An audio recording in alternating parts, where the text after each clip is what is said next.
Welcome to my channel. நம்ம இன்றைக்கி பார்க்க போகிறது ஒரு சூப்பரான குஸ்காவும் அதுக்கு தொட்டுக்கிறதுக்கு உருளைக்கிழங்கு கிரேவியும் தான் பார்க்க போகிறோங்க. இப்போ அதுக்கு என்னென்ன இன்க்ரீடியன்ட் பார்க்குறதுக்கு முன்னாடி வீடியோவை லைக் பண்ணுங்கள், ஷேர் பண்ணுங்கள், சப்போர்ட் பண்ணுங்கள், சப்ஸ்கிரைப் பண்ணுங்கள், அப்படி பெல் ஐக்கானை கிளிக் பண்ணுங்கள். அப்போ தான் நான் ரெகுலராக போடுற வீடியோஸை பார்க்க முடியும்.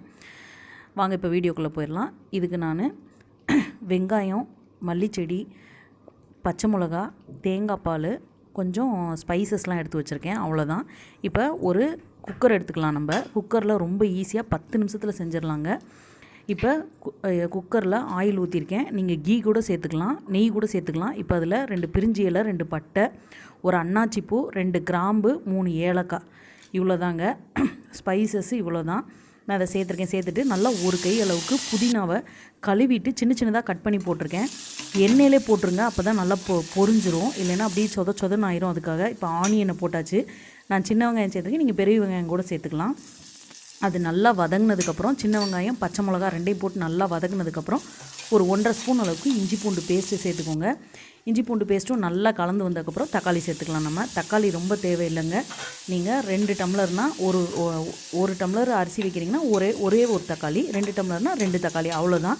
தக்காளி நிறைய சேர்க்கணும்னு அவசியம் இல்லை. இப்போ தக்காளி நல்லா வதங்கட்டும். நல்லா வதங்கினதுக்கப்புறம் அதில் உரப்புக்கு ஆல்ரெடி நம்ம பச்சை மிளகா போட்டிருக்கனால ஃப்ளேவருக்கு கரம் மசாலா பொடி மட்டும் ஒரு 1/2 ஸ்பூன் போட்டிருக்கேன் நான், அவ்வளோதான். இப்போ நம்ம 2 டம்ளர் அரிசி ஊற வச்சுருந்தேன். அந்த அரிசியை நம்ம வதக்கி வச்சுருக்க வெங்காயம், தக்காளி கிரேவி கூட போட்டு இதையும் சேர்த்து நல்லா வதக்கிக்கிடலாம். இதையும் லேசாக வதக்கிட்டு நீங்கள் தேங்காய் பாலை ஊற்றிட்டு இந்த அரிசியை போட்டிங்கன்னா தேங்காய் பால் தெரிஞ்சு போயிடுங்க. ஏன்னா நீங்கள் தண்ணிக்கு பதிலாக தேங்காய் பால் ஊற்றிட்டு அதை கொதிக்க வச்சுட்டு அப்புறம் அரிசி போட்டிங்கன்னா இதாயிரும், தெரிஞ்சு போயிடும். இந்த மாதிரி ட்ரை பண்ணுங்கள், தெரிஞ்சு போகாது. அதுக்காக தான் இப்போ அரிசி போட்டாச்சு. அரிசியை நல்லா வதக்கி விட்டாச்சு. இந்த டிஷ்ஷுக்கு தேவையான உப்பு சேர்த்துக்கோங்க. காரமும் அதே மாதிரி தாங்க, காரம் எவ்வளோ தேவையோ அதை சேர்த்துக்கோங்க. நான் தேங்காய் பால் சேர்த்துருக்கேன். உங்களுக்கு தேங்காய் பால் நிறையா பிடிக்காதுன்னா பாதி தேங்காய் பாலும் பாதி தண்ணியுமா சேர்த்துக்கோங்க. இப்போ தேங்காய் பால் நல்லா ஊற்றியாச்சு. உப்பு போட்டாச்சு. உப்பு காரம் செக் பண்ணிக்கோங்க. போட்டுட்டு இதை மூடி வச்சுருங்க.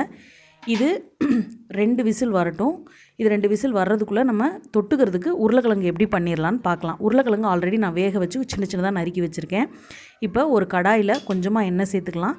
சேர்த்துட்டு அது எண்ணெய் நல்லா சூடாகட்டும். சூடானதுக்கப்புறம் கொஞ்சமாக ஒரு 1/2 ஸ்பூன் அளவுக்கு சோம்பு சேர்த்துக்கிறேன். சோம்பு நல்லா பொரியட்டுங்க. சோம்பு நல்லா பொரியட்டும். பொரிஞ்சு வந்ததுக்கப்புறம் ஒரு கை அளவுக்கு வெங்காயம் சேர்த்துருக்கேன். கொஞ்சமாக புதினா சேர்த்துருக்கேன். இது ஆப்ஷனல் தான், பிடிக்கலைன்னா நீங்கள் ஸ்கிப் பண்ணிக்கலாம். இப்போ ஆனியன் நல்லா வதங்கினதுக்கப்புறம் தக்காளி சேர்த்துக்கலாம். தக்காளி 2 தக்காளி சேர்த்துக்கோங்க. தக்காளி இதுக்கு மெயின். தக்காளி சேர்த்துக்கோங்க. தக்காளியும் நல்லா வதங்கட்டும். இந்த மாதிரி சொதன்னு தக்காளி கொஞ்சம் கெட்டியாக இல்லாமல் சொதன்னு ஆயிடணும். அந்தளவுக்கு நல்லா பிசுன்னு வதங்கினதுக்கப்புறம் 2 ஸ்பூன் அளவுக்கு மல்லிப்பொடி, 1.5 ஸ்பூன் அளவுக்கு, சின்ன ஸ்பூனில் 1.5 ஸ்பூன் அளவுக்கு மிளகா பொடி சேர்த்துருக்கேன். உங்களுக்கு மிளகா பொடி எவ்வளோ தேவையோ, காரம் எவ்வளோ தேவையோ அதுக்கு தக்கன சேர்த்துக்கோங்க. ஒரு 1/2 ஸ்பூன் அளவுக்கு கரம் மசாலா சேர்த்துருக்கேன்.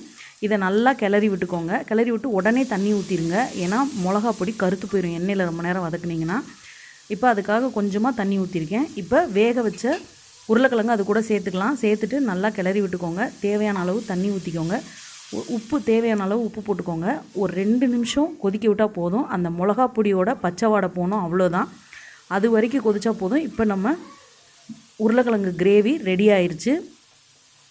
இப்போ இவ்வளோதாங்க. மேலே கொத்தமல்லி தழை தூவி இறக்கிடலாம். இப்போ 2 விசில் குக்கரில் வந்துருச்சு. இப்போ குக்கரை திறந்து நம்ம சாதம் எப்படி இருக்குது அப்படின்னு பார்த்துக்கலாம். பாருங்கள், நல்லா உதிரா சூப்பராக சாதம் வந்துருச்சு. நீங்கள் தேங்காய் பாலை ஊற்றி அது கொதிச்சதுக்கப்புறம் இந்த அரிசி போட்டிங்கன்னா மேலே தெரிஞ்சு நிற்கும் அந்த பாலெல்லாம் நீங்கள் ஓப்பன் பண்ண உடனேவும். அதனால் இந்த மாதிரி ட்ரை பண்ணுங்கள். Thank you so much.